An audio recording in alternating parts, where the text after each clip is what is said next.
You're not living your life, you're sleepwalking through it. You wake up with the alarm, not because you're rested, but because you've been trained. You scroll through dopamine, sip your coffee like a sedative, move through the day like a ghost trapped in someone else's calendar. Then you put on the mask, smile, nod, obey.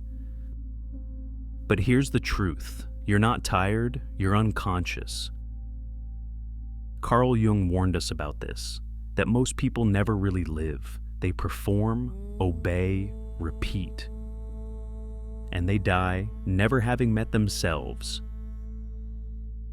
The choices you think are yours, the personality you think is real, the life you think you're building, none of it belongs to you. By the end of this video, you'll understand why you feel hollow despite having everything you thought you wanted, why success feels empty, why you go to bed each night with the nagging sense that you're living someone else's life. And most importantly, you'll discover the terrifying price of staying unconscious. Carl Jung spent his life studying the human psyche. What he found was disturbing. Until you make the unconscious conscious, it will direct your life and you will call it fate. Think about that. Your unconscious, the vast hidden part of your mind, is making your decisions, choosing your reactions, shaping your relationships, and you have no idea it's happening. Jung called the false self you present to the world the persona. It's the fake smile at work when you'd rather scream, the enthusiasm for things that bore you, the relationships where you perform love instead of feeling it. The persona is what in reality one is not, but what oneself and others think one is. You've worn this mask so long, you've forgotten there's a face underneath. And that forgotten face is haunted by the shadow. Everyone carries a shadow.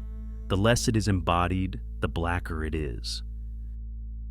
Your shadow contains everything you've rejected about yourself, every emotion you've suppressed, every desire you've denied, every truth you've been too afraid to face. Your sudden bursts of inexplicable anger, that's your shadow. The way you judge others for traits you secretly possess. Shadow. The self-sabotage that destroys everything good in your life just when things are going well. Shadow. The more you ignore it, the more power it has over you. Most people spend their entire lives in this state, sleepwalking through existence, following scripts written by society, family, culture, anyone except themselves. And they die having never met themselves. But why? Why do we choose unconsciousness over awareness? Erich Fromm understood something Jung hinted at. We fear freedom more than we fear imprisonment. Modern man lives under the illusion that he knows what he wants, while he actually wants what he is supposed to want. The house in the suburbs, the successful career, the perfect relationship. These aren't your desires, they're programming. But here's the terrifying part. Even when you realize this, you cling to the programming, because true freedom is scarier than comfortable slavery. Freedom means you no longer have anyone left to blame. No system, no parents, no past, just you, naked in the mirror, responsible for everything. Freedom means taking responsibility for every choice, every mistake, every moment of your life. It means admitting that your misery isn't caused by bad luck or other people or circumstances beyond your control. It means facing the mirror and accepting that you are exactly where you chose to be. That's why most people prefer their cages, because being unconscious is safe. Being unconscious means you can blame everyone else for your problems. Being conscious means admitting the problem is you. But cages don't keep you safe forever. The parts of yourself you've locked away, your anger, your fear, your unmet desires, don't disappear. They grow teeth in the dark, and Jung knew what happened when those inner creatures broke loose. But unconsciousness comes with a price, and Jung witnessed it every day in his patients. Neurosis is always a substitute for legitimate suffering. When you refuse to face your shadow, it doesn't disappear, it accumulates, it festers, and eventually it explodes. The midlife crisis that comes out of nowhere, the depression that has no logical cause, the addiction that provides temporary escape from a life that feels meaningless. These aren't random events, they're shadow eruptions. Your unconscious forcing its way into awareness through crisis. Your shadow grows stronger in the dark, and one day, it will demand your attention whether you're ready or not. The question isn't whether you'll face your unconscious. The question is whether you'll face it voluntarily through inner work, or involuntarily through crisis. Viktor Frankl survived the Nazi concentration camps. In humanity's darkest hour, he discovered something profound about consciousness and meaning. In the camps, everything was stripped away except one thing: the ability to choose your response. In our world of endless comfort, the tragedy is different, but no less real. We no longer suffer meaninglessly. We drift meaninglessly. When a person can't find a deep sense of meaning, they distract themselves with pleasure.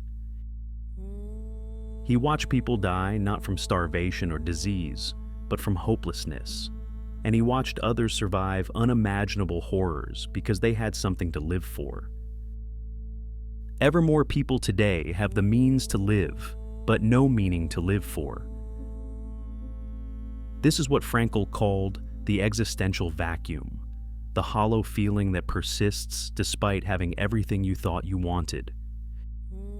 You have success, but not satisfaction, comfort, but not peace, pleasure, but not purpose.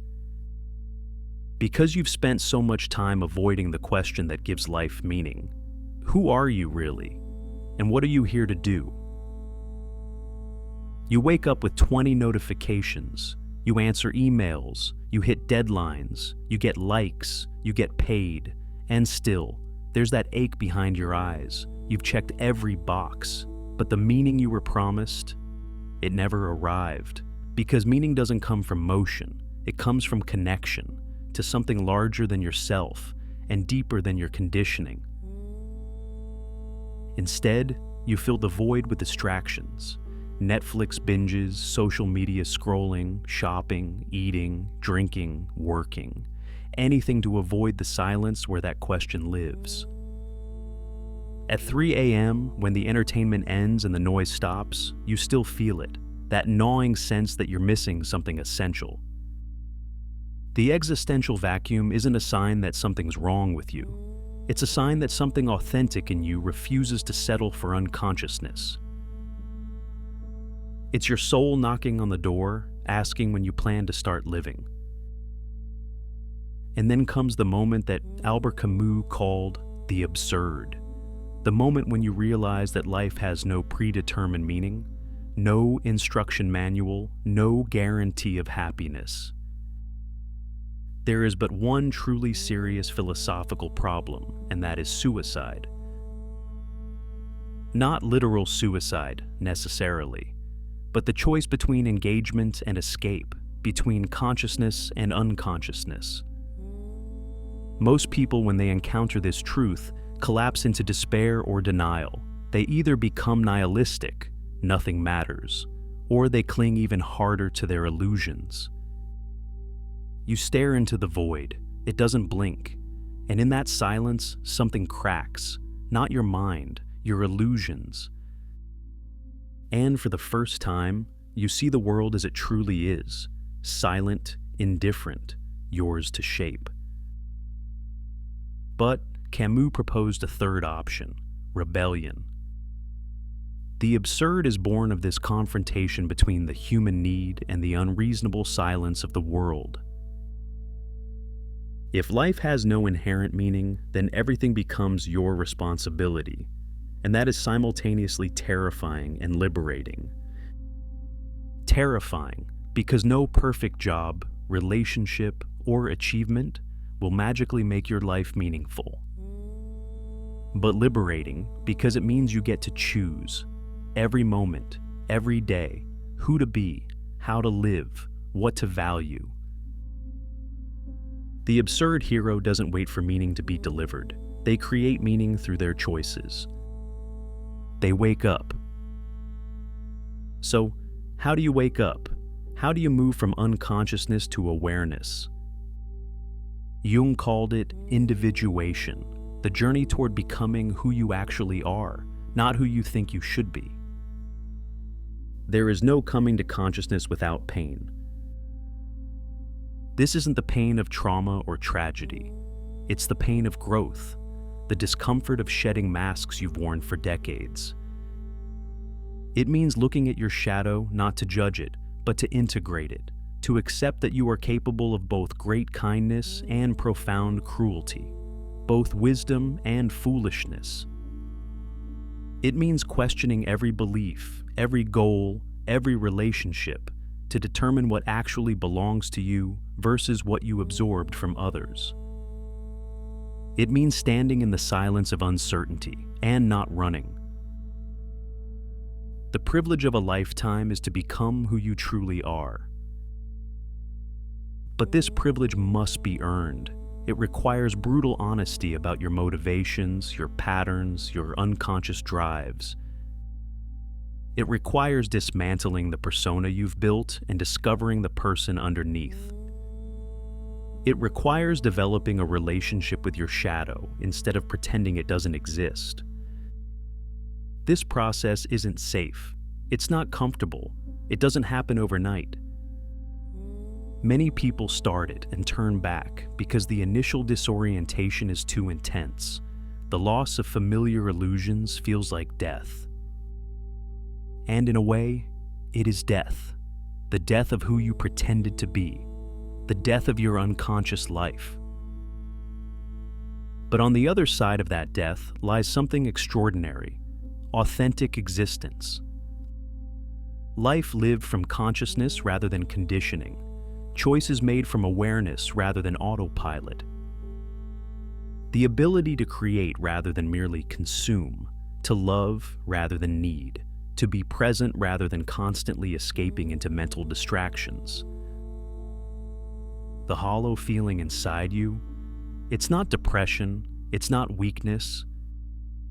It's the part of you that refuses to stay unconscious.